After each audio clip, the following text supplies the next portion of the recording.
नमस्कार मंडळी, जय शिवराय. स्वराज्याचा नियम आणि एका शेतकऱ्याचे शेत ही कथा आपण आज बघणार आहोत. छत्रपती शिवाजी महाराजांचे सैन्य जिथे जिथे जायचे तिथे तिथे रयतेच्या गवताच्या काडीलाही धक्का लागणार नाही असा महाराजांचा कडक नियम होता. पण एकदा त्यांचाच एका खास मावळ्याकडून एक चूक झाली. त्या एका चुकीने महाराजांनी जो न्याय दिला तो आजच्या काळातही तितकाच महत्त्वाचा आहे. चला तर मग जाणून घेऊया ही रंजक कथा. स्वराज्याची सेना एका मोहिमेवरून परतत होती. सैनिकांचा मोठा ताफा एका गावातून जात होता. दुपारची वेळ होती आणि ऊन मी म्हणत होते. चालून चालून सैनिक थकले होते. वाटेत एका गरिबाची नारळाची बाग लागली. एका सैनिकाला खूप तहान लागली होती. त्याने विचार केला, मी तर राजांचा माणूस आहे, स्वराज्यासाठी लढतोय. एक नारळ काढला तर काय बिघडणार. त्याने कोणालाही न विचारता झाडावर चढून एक नारळ तोडला आणि पाणी प्यायले. योगायोगाने महाराज त्याच मार्गावरून जात होते. त्यांनी पाहिले की त्या बागेचा मालक एक म्हातारा शेतकरी कोपऱ्यात उभा राहून रडत आहे.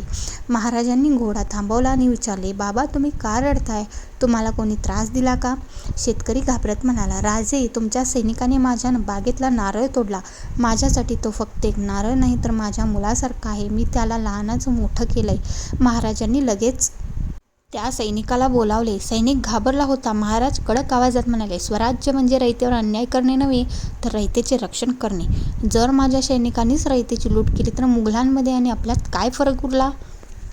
तर या कथेतून आपल्याला काय बोध घ्यायचा आहे? महाराजांनी त्या सैनिकाला कडक शिक्षा सुनावली आणि स्वतःच्या खिशातून त्या शेतकऱ्याला नारळाची योग्य किंमत भरून दिली. इतकेच नाही तर त्यांनी संपूर्ण सैन्याला बजावले की इथून पुढे रयतेच्या परवानगीशिवाय कुणीही एका फळालाही हात लावणार नाही. तर आपल्याला काय घ्यायचं आहे? तर सत्ता किंवा अधिकार हातात आले की माणसं अनेकदा जमिनीवरचे पाय विसरतात. पण खरा नेता तोच असतो जो आपल्या अधिकाराचा वापर सामान्य माणसांच्या रक्षणासाठी करतो, शोषणासाठी नाही. जय शिवराय. जर तुम्हाला ही कथा आवडली असेल तर नक्की मला कमेंट करून सांगा. श्री स्वामी समर्थ. जय शिवराय.